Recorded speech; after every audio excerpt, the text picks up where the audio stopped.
अगर एक युवा गरीब है, अरबपति का बेटा नहीं है, तो ना उसे बैंक लोन मिल सकता है, ना वो बिजनेस चालू कर सकता है, ना वो पब्लिक सेक्टर में जॉब पा सकता है, ना वो आर्मी में जा सकता है। एक के बाद एक, एक के बाद एक, एक के बाद एक, एक के बाद एक सारे दरवाजे आपके बंद कर दिए गए हैं। आजकल ग्लोबलाइज्ड दुनिया है, सारे के सारे देश हवाई जहाज से, टेक्नोलॉजी से जुड़े हुए हैं। कुछ दिन पहले मैं अमेरिका गया। अमेरिका में मेरा प्रोग्राम टेक्सास में था और किसी ने मुझे कहा कि टेक्सास में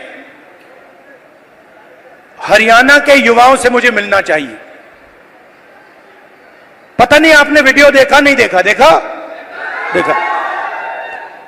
मैं आज आपसे उस वीडियो के बारे में बोलना चाहता हूं, क्योंकि अगर आज आप हरियाणा को समझना चाहते हो तो जो भी समझना है उस वीडियो के अंदर है। सबसे पहले जब मुझे बताया गया कि हरियाणा से हजारों लोग, 15-20 हजार लोग अमेरिका गए हैं, मैं हैरान हुआ। हरियाणा से इतने लोग अमेरिका क्यों जा रहे हैं, ये मेरे दिमाग में सवाल उठा। और फिर मैं डैलस में आपके भाइयों से एक छोटे से घर में जाके मिला। मैं आपको बताना चाहता हूं, आपके भाई डैलस में एक कमरे में 15-20 लोग सोते हैं। मैंने उनसे पूछा, आप अमेरिका कैसे आए? देशों की लिस्ट दे दी। पहले हम यहां गए, टर्की गए, कजाकिस्तान गए, कजाकिस्तान से साउथ अमेरिका गए, साउथ अमेरिका से एक के बाद एक, एक के बाद एक, एक के बाद एक हम दूसरे देशों से निकले और फिर हम पनामा के जंगलों से निकलकर अमेरिका में जाए। अमेरिका में हमें रोका गया, पकड़ा गया और अब हम अमेरिका में हैं। रास्ते की कहानी बताई राहुल जी। रास्ते पे माफिया के लोगों ने एक बार नहीं, अनेक बार हम सबको लूटा।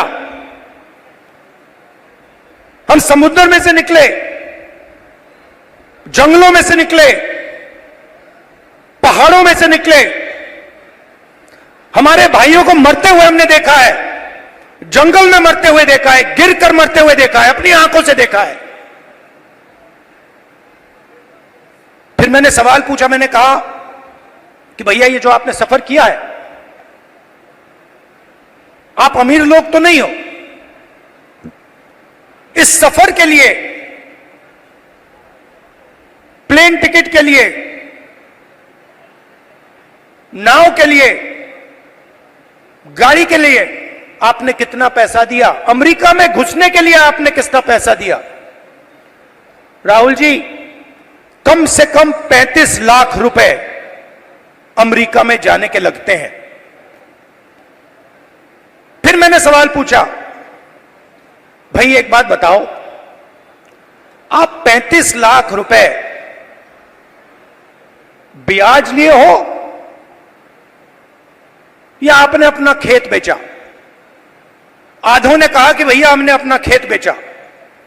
दूसरों ने कहा हम ब्याज लिए। मैंने कहा किस रेट पे ब्याज लियो? कहते हैं 2% प्रति महीना। फिर मैंने पूछा भैया एक बात समझाओ, आपने 30 लाख, 35 लाख, 50 लाख कर्जा लिया है, आप अमेरिका जा रहे हो, 50 लाख रुपए से तो आप हरियाणा में ही बिजनेस चला लोगे। जैसे मैंने ये बात बोली हंसने लग गए। कहते राहुल जी क्या बोल रहे हो आप?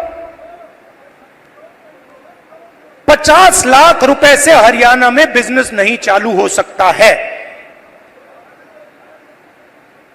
अगर हमने 50 लाख रुपए, ये 50 लाख रुपए हरियाणा में बिजनेस चालू करने के लिए लगा दिए होते तो हमारा बिजनेस फेल हो जाता। किसी ने मुझे यह भी कहा कि राहुल जी मैंने ट्राई किया, फेल हो गया,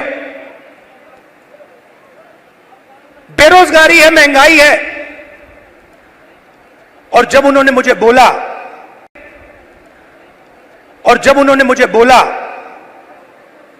मुझे दुख हुआ। उन्होंने बोला राहुल जी हरियाणा में हमारे जैसे लोगों के लिए अब कुछ नहीं बचा है। मैं जब उस घर से निकला, मैं सोच रहा था कि अगर इनकी ये हालत है तो इनके बच्चों की क्या हालत है। ये तो यहां है, कोई ट्रक चला रहा है, कोई जॉब कर रहा है, पैसा कमा रहे हैं। मेरे माइंड में आया कि इनके बच्चे क्या कर रहे हैं, इनकी फैमिली क्या कर रही है। कमरे में मैंने बात उठाई थी, मैंने कहा कि आप फैमिली से मिलते हो? नहीं राहुल जी, हम 10 साल के लिए अपने बच्चों से नहीं मिल पाएंगे, अपने परिवार से नहीं मिल पाएंगे, हमारे माता पिता मर जाएंगे मगर हम वापस नहीं जा पाएंगे।